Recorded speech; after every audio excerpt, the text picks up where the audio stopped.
Hello, Mr. Canadian Idiot. That's your screen name anyways, although I don't think you're an idiot. A few days ago, you subscribed to my channel, The Smurdley Show, and I looked at your profile, and I looked at a few of your videos, and I thought, my God, this kid's only 15 years old. I'm attracting a lot of 14, 15, 16, 17-year-old kids to my videos. I'm going to have to clean up my act, okay? What am I, the Pied Piper? Am I the ringleader? Am I like Michael Jackson, leaving a little trail of candy bars all the way up to the gingerbread house to lure minors in? Am I some kind of a freako? Well, no. But even if I was, I'd lie about it, because those people are all a bunch of fucking liars anyways. They're in denial, okay? Now, to answer your particular video, to post a video response to your video, which is what I'm doing anyways, I may as well get on the subject. You said that you're known as the school Korean. You don't look Korean. My God, you don't look Korean at all. You look normal. You know, average, good-looking human being. I'm not saying that Koreans aren't human, but you don't look a bit Korean, okay?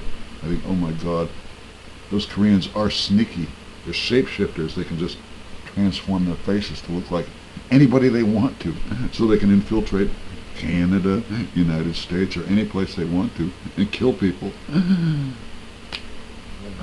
God, not only are you a shapeshifter, but now I find out that you're a suspected terrorist. I didn't do that to you. I didn't make you that way. I didn't make you that way. You were like that when you came around me. So if anybody wants to look on your hard drive and blame me for being the Charles Manson, the ringleader who makes kids go out and kill people, they're full of shit. They're full of shit. Oh, I'm not supposed to use that kind of language in front of minors, because I might be a bad influence and teach you bad words. I want to tell you that when I was your age, son, kid, whatever, all right, I was the same. No, I wasn't the same as you. I was withdrawn, and I didn't like people, and I hated people, and they hated me, and people spit on me and shit on me and threw stones at me. And I just said, well, no more. I just withdrew. I wouldn't talk to people. And every time something happened in the news, you know, like the Texas sniper, this guy went up about 1965 and shot a whole bunch of people from a sniper's position on top of a tower at Texas University or something.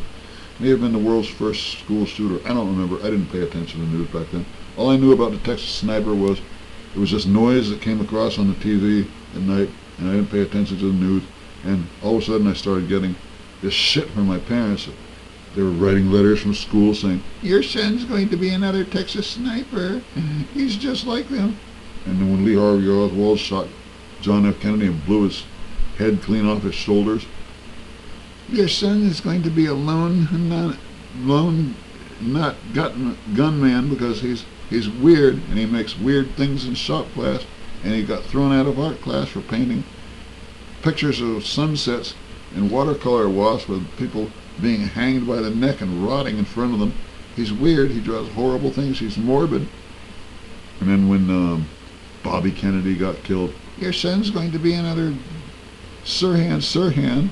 If you loved your son, you would put him away in an insane asylum and give him electric shocks and lobotomize him and drug him to make him normal and brainless like the rest of these kids in school, these other pupils. But oh God, my mother used to say 3 things. 1, leave him alone. 2, leave him alone. 3, leave him alone. He just wants to be left alone. And I didn't want to be psychoanalyzed. I didn't want to go to the therapist, the rapist, and I didn't, and I remained weird, and I'm still weird to this day, but so far I haven't killed anybody, I haven't strangled anybody. I admit that when I was 15, I was down by the frog pond at Ketzel's Pond when I was a kid, and there was all kinds of frogs, and they were overpopulating, and some other boys had firecrackers, and they were sticking them up down the throats of frogs and blowing them up, and I had a Boy Scout knife, and I stabbed a few frogs, and Worst came to worst, and we had this kite string, and we strung them all up and tied strings around them and crucified them with these little tacks all over the trees. And there must have been about 100 dead frogs nailed up to the trees and strung and hung.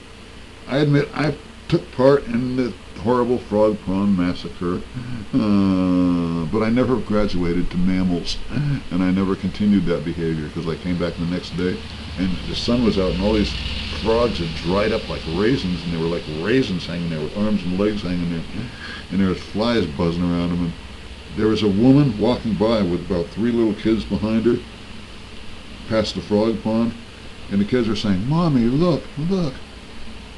And the mother was looking, and the mother was pulling them and saying, come along, don't look at that. Oh, that's disgusting." And the woman looked at me, and I was standing there in the bushes, and she said, "Somebody around here is not very nice." And she looked at me in terror in her eyes, and oh my God, did I feel bad. Oh my God, because I had participated in the frog pond massacre, but I suppose that's normal. All boys do things like that. Some boys go hunting. Anyways, Guy, I hope you enjoyed this episode, and I'm sorry that the first time you saw my Smurley episode you thought I was weird and you thought I was scary, but you found out that I'm not weird and I'm not scary. Scared you, didn't I? Yeah. Anyways, it's normal looking guys like you who are the most dangerous, and it's usually the guys like me who are the most harmless. Alright, looks can be deceiving. Alright, anyway, goodbye, talk to you later, have fun, and don't murder anybody and don't blow anybody up, and